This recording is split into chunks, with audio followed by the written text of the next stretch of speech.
ಕೇಂದ್ರ ಸರ್ಕಾರದ ಅಂತರ ಮಂತ್ರಾಲಯ ಇಂಟರ್ ಮಿನಿಸ್ಟೇರಿಯಲ್ ಕೇಂದ್ರ ತಂಡ ಸೆಂಟ್ರಲ್ ಟೀಮ್ ಅನ್ನ ನಾನು ಈ ಪತ್ರದ ಮುಖಾಂತರ ಸ್ಥಾಪನೆ ಮಾಡ್ತಾ ಇದ್ದೇನೆ. I am constituting inter ministerial central team IMCT through this letter and ಈ IMCT ಸೆಂಟ್ರಲ್ ಟೀಮ್ನವರು ಕರ್ನಾಟಕ ರಾಜ್ಯಕ್ಕೆ ತಕ್ಷಣ ಭೇಟಿ ಕೊಟ್ಟು ಅಲ್ಲಿ ಇರ್ತಕ್ಕಂಥ ಬರ ಪರಿಸ್ಥಿತಿಯ ಬಗ್ಗೆ ವರದಿಯನ್ನ ಕೊಡಬೇಕು ಅಂತೇಳಿ ಕೇಂದ್ರ ಸರ್ಕಾರದ ಕಾರ್ಯದರ್ಶಿಗಳು ತಮ್ಮ ಪತ್ರದ ಮುಖಾಂತರ ಹೇಳಿರ್ತಕ್ಕಂಥದನ್ನ ಈ ಪತ್ರವನ್ನ ತಮಗೆ ನಾನು ಕಳಿಸ್ಕೊಡ್ತಾ ಇದ್ದೇನೆ, ತಮ್ಮೆಲ್ಲರಿಗೂ ಕೂಡ ಒದಗಿಸಿಕೊಡ್ತಾ ಇದ್ದೇನೆ. ಎರಡನೇದು, ಅದಾದ ನಂತರ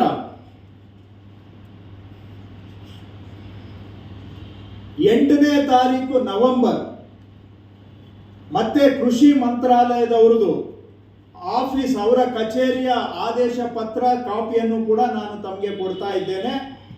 ಇದರಲ್ಲಿ ಹೇಳ್ತಾರೆ, ಕೇಂದ್ರ ಸರ್ಕಾರದ ನ್ಯಾಷನಲ್ ಎಕ್ಸಿಕ್ಯೂಟಿವ್ ಕಮಿಟಿಯ ಸಬ್ ಕಮಿಟಿ ಕೃಷಿ ಕಾರ್ಯದರ್ಶಿಗಳ ಅಧ್ಯಕ್ಷತೆಯಲ್ಲಿ 13ನೇ ತಾರೀಕು 11ನೇ ತಿಂಗಳು ಸಭೆಯನ್ನ ಸೇರಿ ಕೇಂದ್ರ ಸರ್ಕಾರದ ತಂಡ ಕರ್ನಾಟಕಕ್ಕೆ ಬರ ಪರಿಶೀಲನೆಗೆ ಭೇಟಿ ಕೊಟ್ಟು ಅವರು ಸಲ್ಲಿಸಿರುವ ವರದಿಯನ್ನ ಪರಿಶೀಲಿಸಲು ನವೆಂಬರ್ 13ನೇ ತಾರೀಕು ಸಭೆಯನ್ನ ಕರೆಯಲಾಗಿದೆ ಅಂತೇಳಿ ಸಭೆಯ ಸೂಚನಾ ಪತ್ರ ಇಂಗ್ಲಿಷ್ನಲ್ಲೂ ಓದ್ತೇನೆ ತಮಗೆ. The meeting of the subcommittee of National Executive Committee under the chairmanship of Secretary Agriculture has been scheduled at 3 p.m.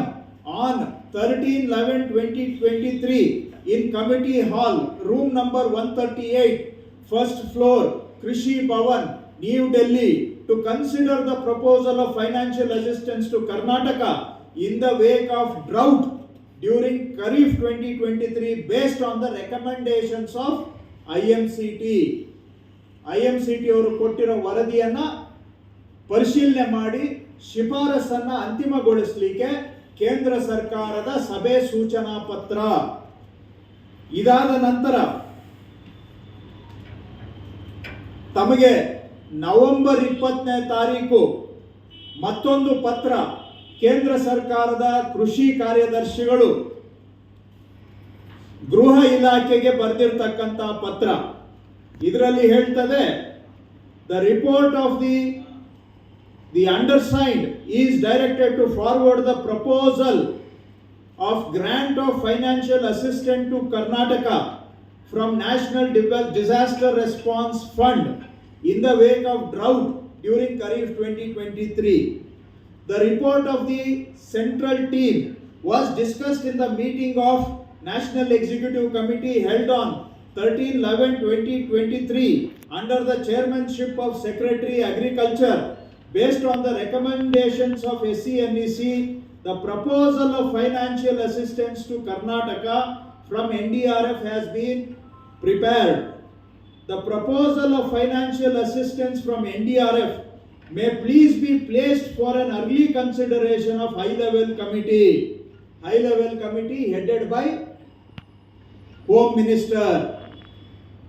ಅಂದ್ರೆ ನವೆಂಬರ್ 20ನೇ ತಾರೀಕು ಕೃಷಿ ಮಂತ್ರಾಲಯದವರು ಸೆಂಟ್ರಲ್ ಟೀಮ್ ಕೊಟ್ಟಿರೋ ವರದಿಯನ್ನ ಪರಿಶೀಲನೆ ಮಾಡಿ ಅವರ ಶಿಫಾರಸುಗಳನ್ನ ಅಂತಿಮಗೊಳಿಸಿ ಅಂತಿಮ ಶಿಫಾರಸನ್ನ ನವೆಂಬರ್ 20ನೇ ತಾರೀಕು ಅವರು ಗೃಹ ಸಚಿವರಿಗೆ ಕಳಿಸ್ಕೊಟ್ಟು ಗೃಹ ಸಚಿವರು ಆದಷ್ಟು ಶೀಘ್ರವಾಗಿ ಸಭೆ ಕರೆದು ಕರ್ನಾಟಕಕ್ಕೆ NDRF ನಡಿ ಅನುದಾನ ಕೊಡಬೇಕು ಅಂತ ಪತ್ರ ಬರೆದಿದ್ದು ಯಾವತ್ತು?